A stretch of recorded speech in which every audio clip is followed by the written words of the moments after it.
नमस्कार दोस्तों, मैं हूं सुमन और आप देख रहे हैं हिंदी ट्यूटोरियल क्लासेस।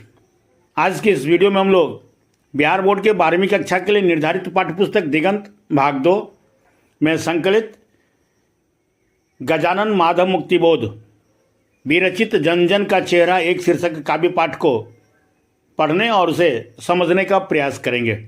मित्रों, प्रस्तुत जन जन का चेहरा एक शीर्षक कविता में कवि गजानन माधव मुक्तिबोध ने ऐसे लोगों के चित्र को प्रस्तुत किया है जो न केवल वर्षों से पीड़ित हैं बल्कि अपने मानवोचित अधिकारों के लिए संघर्षरत भी हैं।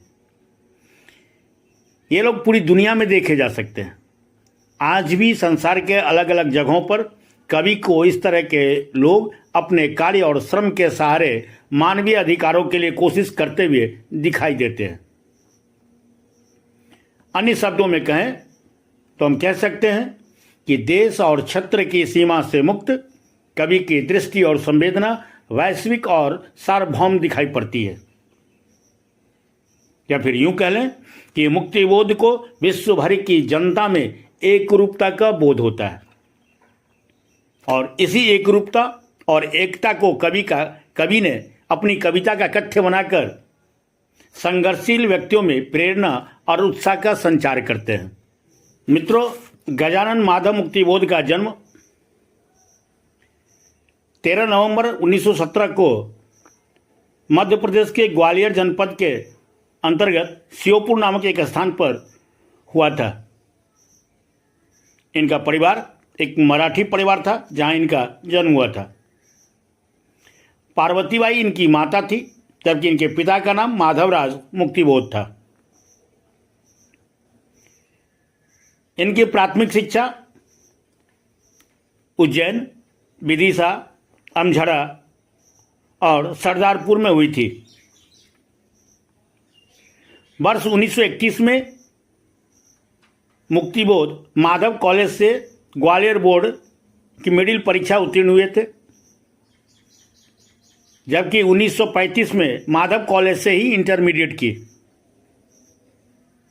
और फिर वर्ष 1938 में वो वहीं से बीए की परीक्षा भी उत्तीर्ण की थी। इनकी प्रमुख कृतियों पर अगर नज़र डालें तो इनकी प्रमुख कृतियों में चांद का मुंह टेढ़ा है, भूरी भूरी खाक धूल, ये दोनों इनकी कविता संग्रह, काठ का सपना, विपात्र, सतह से उठता आदमी, ये इनकी कथा साहित्य है, कामायनी एक पुनर्विचार, नई कविता का आत्मसंघर्ष, नए साहित्य का सौंदर्य शास्त्र, इतिहास और संस्कृति आदि के नाम विशेष रूप से उल्लेखनीय है। हिंदी साहित्य के प्रमुख कवि, चिंतक, आलोचक और कथाकार के रूप में अपनी अमिट छाप छोड़ने वाले गजानन माधव मुक्तिबोध मार्क्सवाद से काफ़ी प्रभावित थे।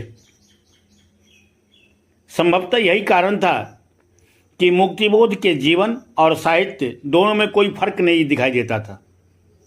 मतलब ये कि उनके व्यक्तिगत जीवन में भी मार्क्सवाद का प्रभाव दिखता था और उनके साहित्य में भी।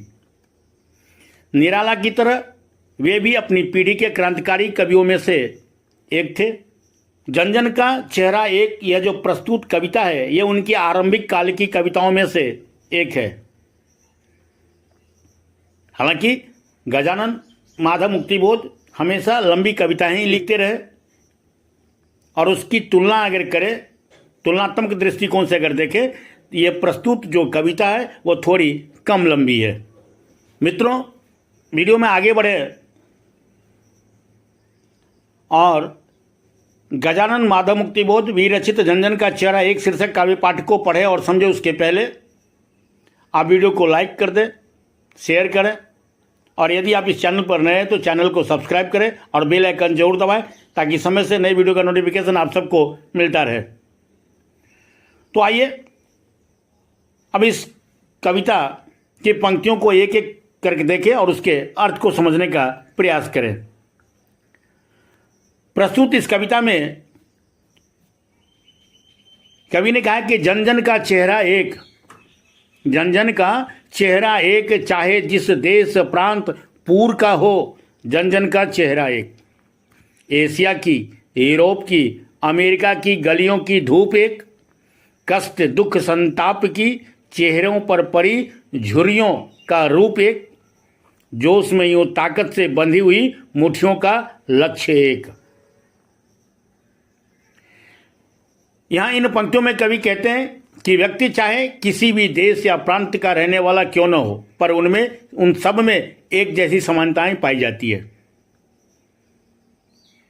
एशिया हो, यूरोप या फिर अमेरिका, सभी जगह सूरज अपनी किरणें समान रूप से बिखेरता है। कष्ट अथवा दुख में व्यक्ति के चेहरे पर पड़ने वाली रेखाएं या फिर झुर्रियां सभी एक समान होती हैं। जोश में अथवा ताकत में बंधी हुई मुट्ठियां भी एक जैसी होती है और उनका लक्ष्य भी एक होता है। भले ही उनकी भाषा, संस्कृति और जीवन शैली भले ही भिन्न क्यों न हो, किंतु उन सभी के चेहरों में कोई अंतर नहीं दिखता है। मतलब ये कि उनके चेहरे पर हर्ष और विषाद एक जैसी होती है। उनके संघर्ष करने के तरीके भी एक जैसे होते हैं।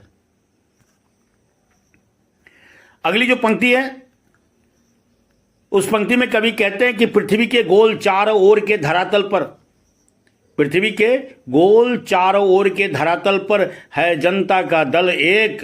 एक पक्ष जलता हुआ लाल की भयानक सितारा एक, उद्दीप्त उसका विकराल सा इशारा एक। गंगा में, इरावती में, मीनाम में अपार अकुलाती हुई नील नदी, अमेजन मिसौरी में वेदना से गति हुई बहती बहाती हुई जिंदगी की धारा एक। प्यार का इशारा है कि क्रोध का धारा एक। यहां इन पंक्तियों में कवि ने प्राणियों की समस्याओं की चर्चा की है। कवि यहां कहते हैं कि संसार में भले ही लाख भिन्नताएं हों, पर सभी प्राणियों की समस्याएं और भावनाएं एक समान हैं। जिस प्रकार पूरी दुनिया में एक ही सूर्य है और वही अपनी रोशनी को सभी चीज़ों के ऊपर समान रूप से बिखेरता है, बिल्कुल वैसे ही पृथ्वी पर सबकी समस्याएं भी एक जैसी है। गंगा, इरावती, मीनाम, नील, अमेजन, मिसौरी, इन सब नदियों में अपार जल प्रवाहित होता रहता है। इनके जलों में कोई मौलिक अंतर नहीं है। ये सभी नदियां मनुष्य को निरंतर बढ़ते रहने के साथ साथ प्यार और क्रोध दोनों का संदेश देती है। अगली जो पंक्ति है उसमें कवि कहते हैं पृथ्वी का प्रसार अपनी सेनाओं से किए हुए गिरफ्तार, गहरी काली छायाएं प्रसार कर खड़े हुए शत्रु का काले से पहाड़ पर काला काला दुर्ग एक। जन शोषक शत्रु एक, आशामयी लाल लाल किरणों से अंधकार, चीरता सा मित्र का स्वर्ग एक, जन जन का मित्र एक। यहां इन पंक्तियों में कहते कि संसार दुष्ट लोगों के अत्याचार से त्रस्त है। दुष्ट अपनी काली छाया संपूर्ण पृथ्वी पर फैला रहे हैं। ये लोग मानव होकर भी मानवता के दुश्मन बने हुए हैं। ये दुष्ट लोग अपनी अमानवीय कार्यों तथा शोषण का एक किला सा खड़ा कर लिया है।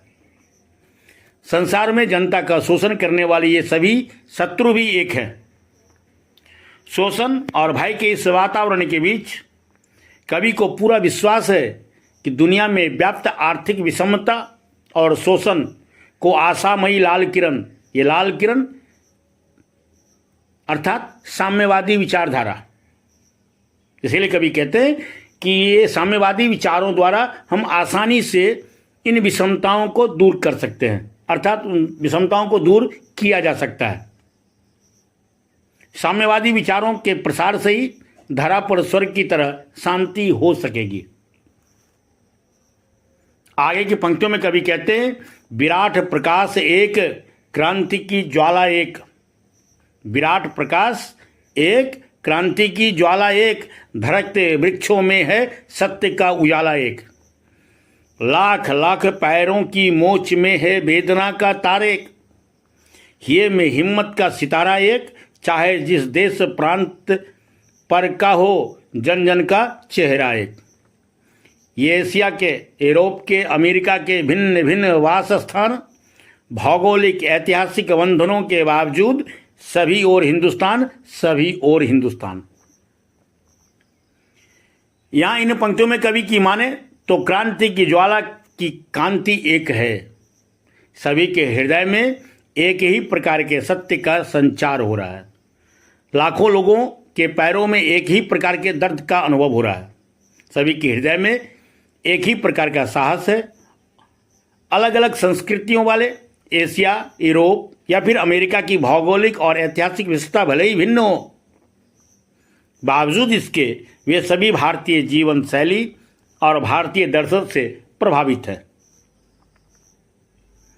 अगली पंक्ति में कहते हैं कि सभी और बहनें हैं, सभी और भाई है, सभी और बहनें हैं, सभी और भाई है, सभी और कन्हैया ने गायें चराई है। जिंदगी की मस्ती की अकुलाती भोर एक, बंसी की धुन सभी और एक।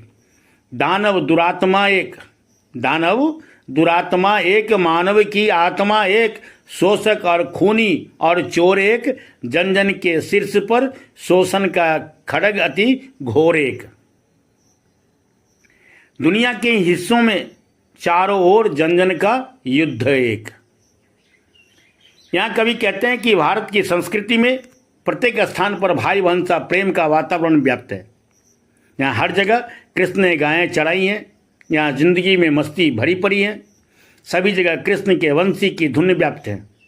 यदि पूरे विश्व में दानव और दुरात्मा एक है, शोषक खूनी और चोर एक हैं, तो दुनिया के हर एक हिस्से में दुरात्माओं और चोरों के खिलाफ युद्ध भी एक है।